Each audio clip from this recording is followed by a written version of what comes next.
वो सारे एमसीक्यूज जो बार बार NTS, federal public service commission या पब्लिक सर्विस कमीशन बार बार रिपीट होते हैं।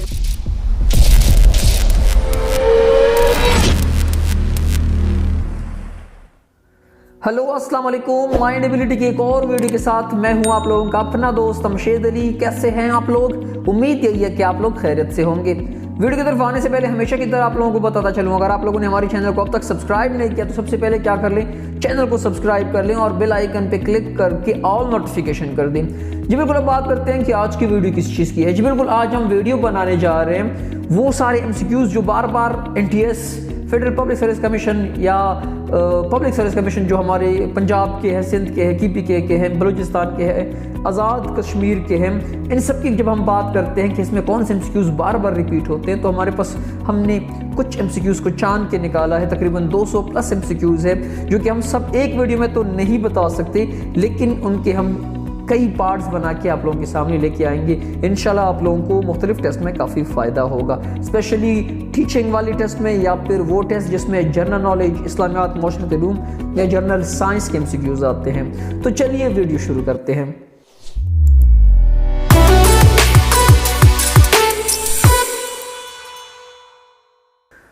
जी, हमारे पास पहला एमसीक्यूज है, objective resolution was passed by Liaquat Ali Khan. ये सवाल मिक्स किस्म के साथ आता है ना कि objective resolution passed by Liaquat Ali Khan, फिर जब डेट पूछी जाती है तो आपने क्या बताना है, 12 मार्च 1949। कभी डेट पूछते हैं, कभी पूछते हैं कि किसने पास की, किसने पेश की, एक्सेट्रा। दूसरा एमसीक्यू हमारे पास है, कुरान पाक अदर नेम, कुरान मजीद का दूसरा नाम क्या है? डिपेंड ऑन ऑप्शन, कि आपके पास कौन कौन से ऑप्शन है। लेकिन अगर आपके पास ऑप्शन में फुरकान का लफ्ज़ है तो इस पर आप क्या करें, क्लिक कर लें। तीसरा हमारे पास है मोंटेग्यू कॉम्सफोर्ड रिफॉर्म डेट। इसकी रिफॉर्म डेट मांग रहे हैं, रट्ठा लगा लें बेहतर होगा। तो इसकी रिफॉर्म डेट हमारे पास है 1919। अगला सवाल हमारे पास है, number of river and Balochistan, के बलूचिस्तान में कितने रिवर्स है? ये मिक्स आते हैं, कभी बलूचिस्तान का पूछते हैं, कभी पंजाब का पूछते हैं, कभी KPK का पूछते हैं। तो हमारे पास बलूचिस्तान में कितने हैं? 7 रिवर। 5वें नंबर पे जो हमारे पास एमसीक्यूज है वो है सूरा नेम ऑफ एंट के 20 के नाम पे कौन सी सूरा है? उसका आंसर है सूरह नमल। अगला एमसीक्यूज अगर हम देखें तो first democratic election in Pakistan, जवाब है 7 दिसंबर 1970। 7वां एमसीक्यूज हमारे पास है कि बाल्टिक कंट्रीज हमारे पास कौन कौन सी है? सो जवाब है Latvia, Finland, Poland, Germany, Russia, etcetera. 8 number पे हमारे पास एमसीक्यूज है, पीरपुर रिपोर्ट डेट, कि पीरपुर की जो रिपोर्ट है उसका डेट क्या है, उसका ईयर कौन सा है? इसका जवाब है 1938। अगला हमारे पास है कैबिनेट मिशन, कई दफ़ा आ चुका है, बार बार आता रहता है कि इसकी डेट क्या है। सो आपने क्या करना है, इसका जवाब देने 1946। साथ में कभी कभार पूछ लेते हैं कि इसका मकसद क्या था। तो ये जितने भी टॉपिक यहाँ पे हम डिस्कस कर रहे हैं उनसे रिलेटेड 2-3 चीज़ें याद किया करें अपने साथ। हमारे पास 10 नंबर पे है cube root of unity. Cube root of unity हमारे पास जवाब है सिर्फ एक। 11वें नंबर पे हमारे पास है खालिद बिन वलीद एक्सेप्ट इस्लाम। कब इसने इस्लाम मतलब वो कब ईमान लाया था खालिद बिन वलीद? तो इसका जवाब है 6 हिजरी। अगला हमारे पास है अबू सुफियान एक्सेप्ट इस्लाम। अबू सुफियान किस हिजरी ईमान लाया था या कब उसने इस्लाम कबूल किया था? तो जवाब है 8 हिजरी। 13वें नंबर पे हमारे पास है जी 13 नंबर पे हमारे पास है हज़रत मौज वाज गवर्नर ऑफ, हज़रत मौज कहाँ के गवर्नर थे? तो इसका जवाब है यमन। 14 नंबर पे हमारे पास है the inverse of scalar matrix. Scalar matrix का इनवर्स क्या होगा? तो जवाब है स्केलर मैट्रिक्स। 15 नंबर पे है सिन 180x, इसका हमारे पास जवाब क्या है? तो हम कहेंगे साइन x।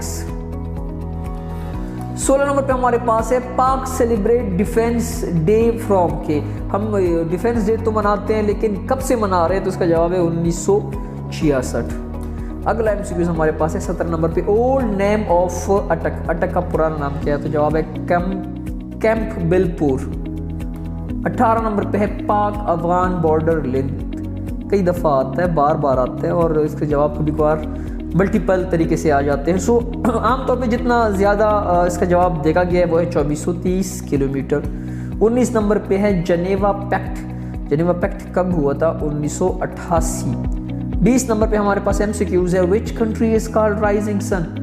कई दफ़ा आ चुका है, जापान बिल्कुल उसको राइजिंग सन कंट्री कह सकते हैं। How many agency are in FATA. FATA में कितनी एजेंसीज हैं? 7 एजेंसीज है, नहीं थी, जो कि अभी मर्ज हो गई है KPK में। 22 नंबर पे है किंग ऑफ हबशा रिलीजन। हबशा के रिलीजन के किंग कौन थे?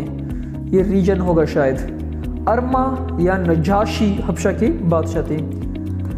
Most developed continent, spelling mistake है कि सबसे ज़्यादा कौन सा कॉन्टिनेंट डेवलप्ड है, तो उसका जवाब है यूरोप। तकरीबन सारे ममालिक ही अमीर है, उनमें से इतनी वो गुर्बत नहीं होती, वो काफ़ी तरक्की याफ्ता है। 24 नंबर पे है what will be the last letter of you Tayyab when you arrange it.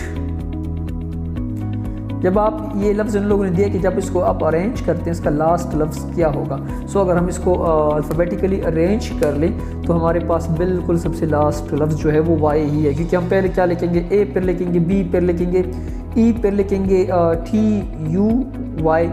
So last option हमारे पास वाई होगा। ये डिपेंड भी करता है कि वो लोग किस तरीके से इसको अरेंज करना चाहते हैं। 25 नंबर पे हमारे पास सवाल है what will be the third letter alphabetically arrange and management. Management को अगर हम अल्फाबेटिकली अरेंज कर ले तो इसमें तीसरा लफ्ज़ कौन सा होगा? सो अल्फाबेटिकली इसको आप अरेंज कर ले, पहले आएगा ए, फिर आएगा ई, फिर तीसरे नंबर पे कौन सा आ रहा है? जी। ये बिल्कुल जी हमारे पास थर्ड लेटर होगा। ये हो गए 25 MCQs। जी ये थी हमारी आज की वीडियो। उम्मीद करता हूँ आप लोगों को हमारी वीडियो पसंद आई होगी। इसकी जो बाकी के MCQs है हम इस वीडियो के पार्ट 2, 3, 4 में इंशाल्लाह डिस्कस करेंगे, आप लोगों के सामने लेके आएंगे। 25 MCQs आप लोगों के सामने रखे हैं। कोशिश की है कि हम आपको क्लियरली समझा सके, जवाब दे सके, लेकिन कहीं पर अगर आपको गलती नज़र आ रही है तो हमें ज़रूर कमेंट सेक्शन में मेंशन कर लें कि हाँ ये गलती है, ताकि हम आने वाली वीडियोस में और उसकी करेक्शन कर सकें। अब दीजिए अपने दोस्त मशीद अली को इजाज़त। हाँ अगर चैनल सब्सक्राइब नहीं किया तो चैनल सब्सक्राइब करके जाएँ। अपना बहुत सारा ख्याल रखें, दुआओं में याद रखें। अल्लाह निगहबान।